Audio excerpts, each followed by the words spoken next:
Hey guys, welcome to my clinic. My name's Tony Maritato. I'm a licensed physical therapist, and I've shared a lot of videos talking about pain on the outside, the lateral aspect of the knee after a total knee replacement surgery. Now, today's video, I want to hit two topics. I want to talk about differentiating where the pain is coming from, and then I want to talk a little bit about what you can do to start to resolve some of this pain. So, obviously, I have not had a knee replacement, but I've treated hundreds, maybe thousands of patients who have.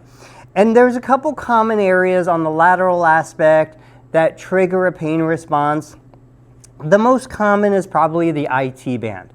So it's the iliotibial band, IT band. It's a thick fibrous band that runs down the lateral aspect of the knee, runs up, crosses the front of the hip, the back of the hip. It provides a ton of support, and it gets tender. You know, even on a non-surgical situation, if you push into the IT band, a lot of people are going to feel pain, they're going to feel soreness. But when the pain is either at or above the joint line, up in this area, is the IT band. Now if we drop below the joint line, this is the joint line. Where the knee flexes and extends, that's the joint line. Below the joint line, this bone is the fibula. This is the bone that runs up and down. That bony bump at the bottom of the outside ankle comes up. You can feel this bony bump up here. It's actually not part of the knee. The knee is typically the femur, the patella, and the tibia. But there's a joint where the top of the fibula and the tibia come together. That joint can get painful. That joint can develop arthritis. That joint can become misshapen. You can get clicking, clunking. Any of the things that you used to have associated with the knee can also happen in that joint. But when they do a knee replacement, they don't change any of the structures around that joint. So a lot of my patients will tell me they have pain, they have clicking or clunking, and it's not the implant tapping, because that's a different sensation.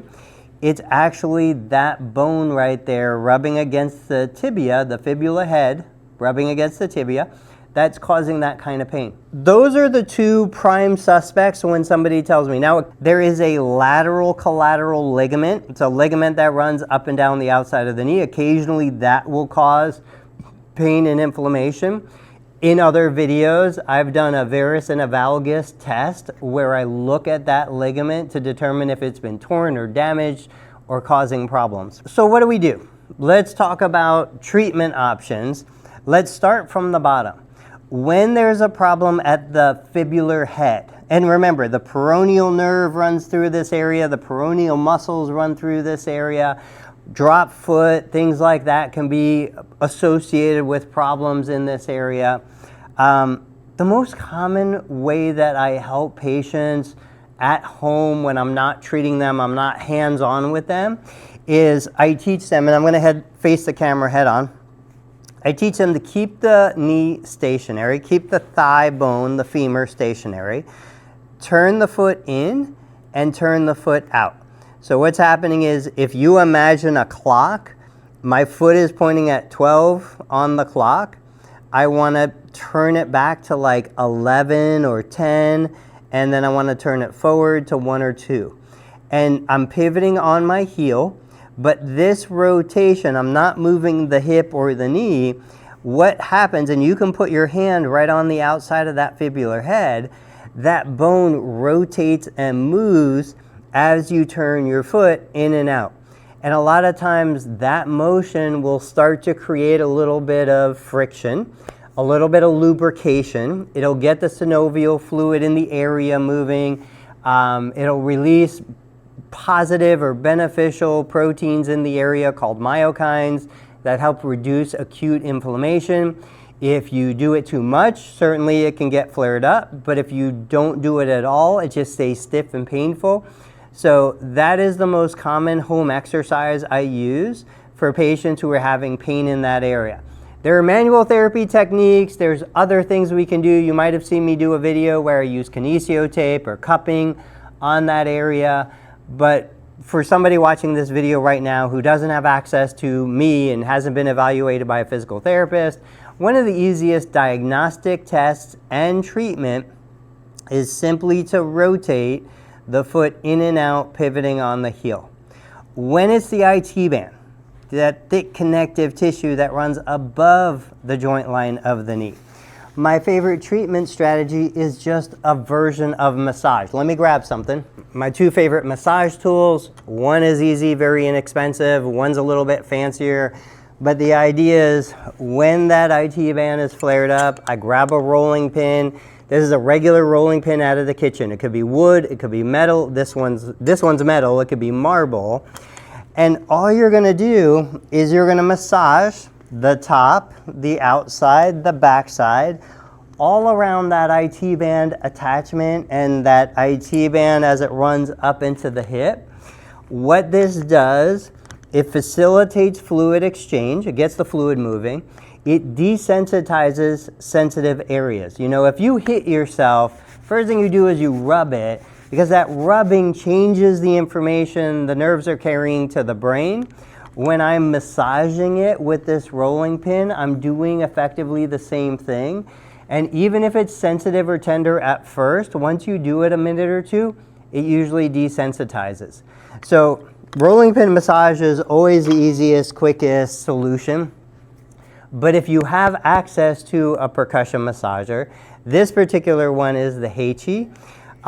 It does have a cooling and heating head. I love the titanium head just because that area is, again, such a deep tissue, fibrous area. And all I do is I allow the massage gun to do the work. If I get close to the bone, the massage gun starts bumping. It doesn't feel good. But when I'm outside on that IT band, I can come under to the lateral hamstring. I can come on top to the lateral quadricep. Where all of those structures come together, what you'll find is that initially it's a, oh, that hurts, but it's a feel-good kind of hurt. It's not a painful hurt. And then as you let it work through that tissue, the tissue becomes softer. It becomes more pliable. It becomes less sensitive. If you do it too long, it's going to start to hurt again. So my typical recommendation in the clinic is we do 1 to 2, maybe 3 minutes. This is something that I would do 2 or 3 times a day just to stimulate that cellular metabolism to kind of get the nerves, get the blood vessels, get the connective tissue moving and warmed up, perceiving something different. Again, you'll hear me say a novel stimuli.